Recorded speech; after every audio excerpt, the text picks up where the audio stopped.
Hello guys, welcome back to my channel study law with Apeksha. आज हम लोग पढ़ने वाले हैं कॉन्स्टिट्यूशन का बहुत ही इंपॉर्टेंट आर्टिकल, जो कि है आर्टिकल 13। आर्टिकल 13 बताता है laws inconsistent with fundamental rights. चलिए शुरू करते हैं। आज का टॉपिक बहुत ही इंपॉर्टेंट है क्योंकि आर्टिकल 13 ही फंडामेंटल राइट्स की सुपरमेसी को प्रैक्टिकल इफेक्ट देता है। इसी आर्टिकल के थ्रू कोर्ट्स किसी भी एक अनकॉन्स्टिट्यूशनल लॉ को स्ट्राइक डाउन कर सकती है।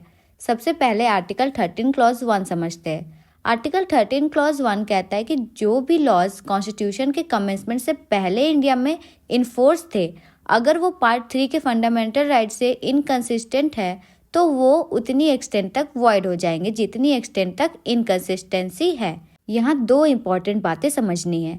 पहली बात यह है कि ये क्लॉज सिर्फ प्री कॉन्स्टिट्यूशनल लॉज पर अप्लाई होता है, मतलब 26 जनवरी 1950 से पहले के लॉज पर। दूसरी बात ये है कि ये लॉज कम्प्लीटली वाइप आउट नहीं होते, वो सिर्फ उतनी एक्सटेंट तक वॉइड होते हैं जहां तक वो फंडामेंटल राइट से क्लैश करते हैं।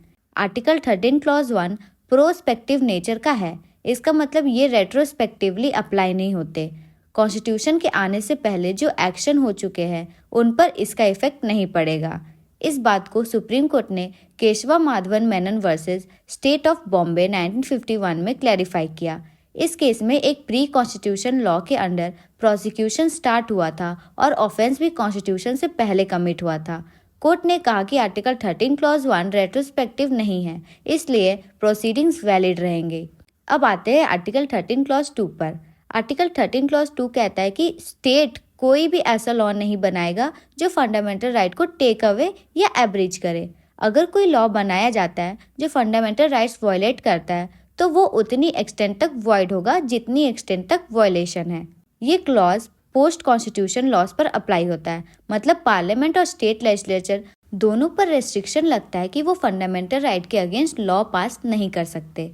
यहाँ एक इम्पॉर्टेंट क्वेश्चन अराइज हुआ था कि क्या कॉन्स्टिट्यूशनल अमेंडमेंट भी लॉ है आर्टिकल 13 क्लॉज 2 के मीनिंग में।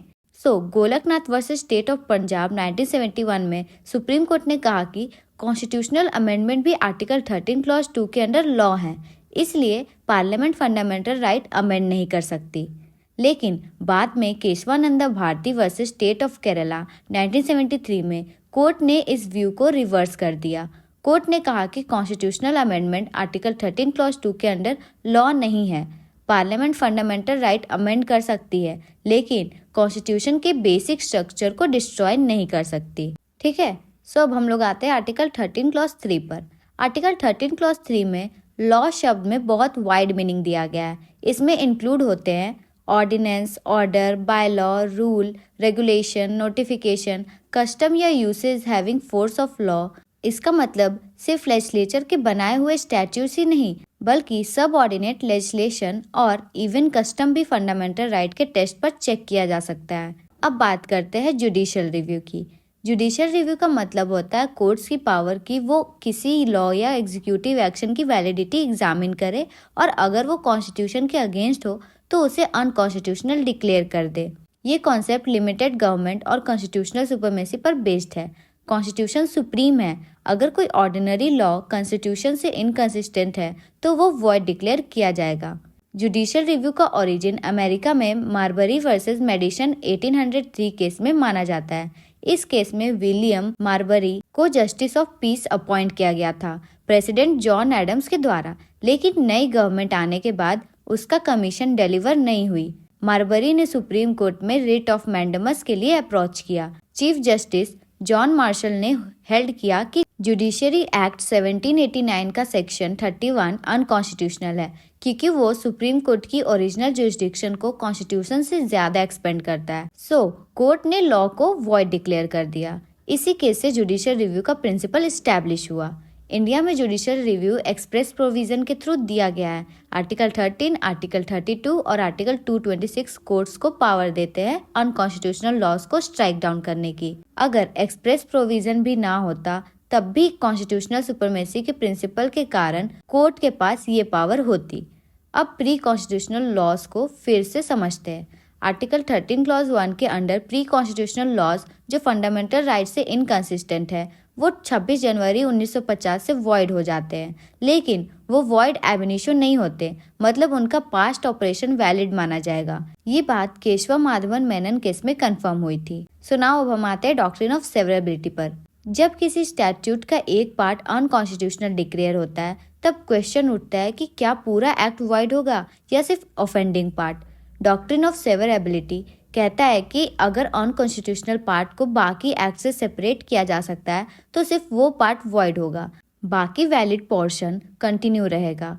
कियोतो होलोहन वर्सेस जाचितु 1993 में 10th शेड्यूल का पैराग्राफ 7 अनकॉन्स्टिट्यूशनल डिक्लेयर हुआ, लेकिन बाकी प्रोविजन वर्केबल था, इसलिए पूरा शेड्यूल वॉइड नहीं हुआ, सिर्फ ऑफेंडिंग पार्ट स्ट्राइक डाउन हुआ। अब हम लोग इसका एक्सेप्शन देखते हैं।